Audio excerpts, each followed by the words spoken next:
Hi friends, good morning. இன்றைக்கி ஒரு rainy day தான், ஸ்கூலும் லீவு. இன்றைக்கி திருக்கார்த்திகை வேறு, எல்லாேருக்கும் திருக்கார்த்திகை விஷஸ்ஸு. இன்றைக்கி மார்னிங் என்ன பிரேக்ஃபாஸ்ட்னால் சிம்பிளாக கடலை மாவு சாம்பார், பாம்பே சட்னின்னு சொல்லுவோம்ல, அது பண்ணியிருக்கேன். இது ரொம்ப டேஸ்ட்டாக இருக்கும். யாராவது இது வரைக்கும் ட்ரை பண்ணலன்னா ட்ரை பண்ணி பாருங்கள், ரொம்ப நல்லாயிருக்கும். நெக்ஸ்ட்டு இட்லி இங்கே அடுப்பில் இருக்குது. சுட சுட இட்லி மாவு ஃப்ரெஷ்ஷாக அரைச்சது, அதனால் அதை வச்சு இட்லி ரெடி பண்ணியாச்சு. இதுதான் இன்றைக்கி மார்னிங் பிரேக்ஃபாஸ்ட். இன்றைக்கி மதியானம் மார்னிங் பிரேக்ஃபாஸ்ட் பார்த்த மாதிரி இன்றைக்கி மதியானம் லன்ச் என்னென்னு பார்க்கலாம்.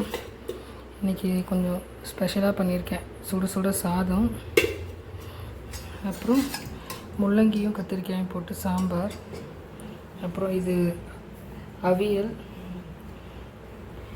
அப்புறம் கொத்தமல்லி துவையல்.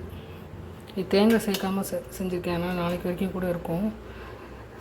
அப்புறம் இது பருப்பு, அப்புறம் தயிர்.